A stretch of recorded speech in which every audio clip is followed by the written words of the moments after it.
But let's start with dissecting Arsenal City. And to do that, it's too big a game for us. So we have to bring in Mark Ogden as well. Let's just start at the top. Arsenal come out 1-0 winners.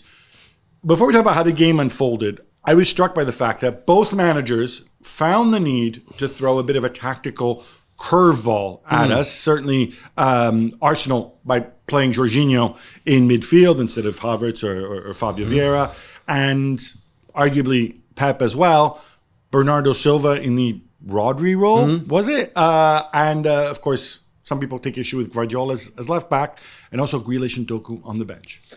Yeah, it was a strange one. You know, what was Jorginho going to bring to Arsenal?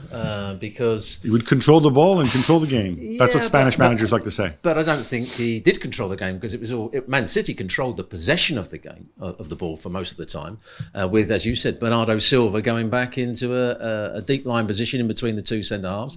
Arsenal pressed with two players. It was Odegaard and Nketiah, but Man City always had the spare player, so they could go wide. But it's what Man City did with the ball when they got it to Ake and when they got it to Diaz in open space. They never went anywhere with it, and that's where you have to then look at what was the point of keeping the ball at the back for so long. Was it just to quieten the crowd down, which they did at the start of the game, Man City? But I couldn't see where they were going to penetrate. That was the big problem.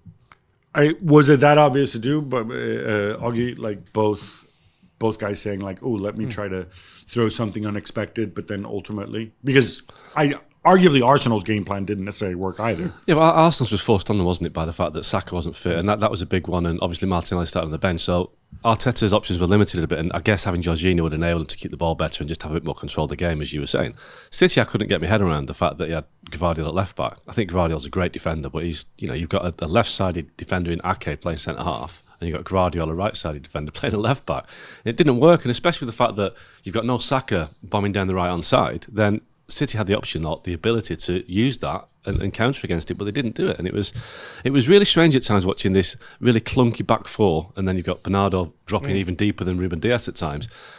It was just a little bit like City were playing. We're trying to play with Arsenal, being a bit too clever, as happens at times. But they did that in the Community Shield, exactly the same thing. The first half of the Community Shield, Arsenal never got a kick of the ball. Manchester City just dominated possession without any sort of penetration. It kept on going. They'd broken the first line, so they got their wide centre halves out with the ball. They get it into their fullbacks. But instead of playing the next ball forward, they then go back. So now the next question is, what were the front players doing? And I was looking at the game and saying, come on, Haaland, you've got to make a run. You've got to try and spin in behind the opposition. Give the back players a chance to play it forward. Or were they not trying to do that? Were they going to sort of say, well, just keep it at the back. We'll play slow football. Eventually we'll get it into and get it into wide areas, get crosses into the box. I do get the feeling that maybe, obviously, these are both attacking managers in terms of DNA, but from Pep's perspective, he's like, if I get a draw here, it's not the end of the world. Ultimately, he would have had a draw, but for the shape of Nathan Ake's face, right? Because when Martinelli's shot bounces off his head and goes in the back of the goal. By the way, this whole other thing, to me, that's an own goal. I know, but it was on target. I mean, but is it going to be saved? But whatever. So he could tell himself that maybe that would have worked. But then equally on the other side, if we're talking about incidents, Kovacic, a lot of people were surprised he stayed on the pitch. Mark, I know you have feelings on this. Yeah, I mean, it was a clear red card for me. I was at the Tottenham game last week when the referee was told to go to the monitor and check out whether Curtis Jones had fouled the Tottenham player. And he went to the monitor, saw the incident, red carded him.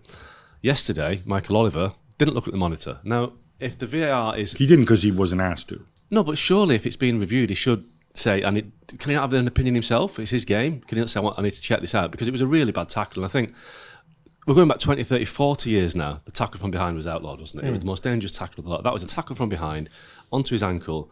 And I was texting Gab during the game, Marco van Basten, one of the greatest players I've ever seen, his career was finished because of an accumulation of bad tackles from behind. Now, that is the worst kind of tackle. Odegaard's ligaments could have been shredded by that tackle. Didn't send him off. 5 minutes later, he had the opportunity to send another yellow card and send him off for the tackle on Rice and didn't even book him. Now, that for me, Kovacic should have been on the pitch after the first one, never mind the second.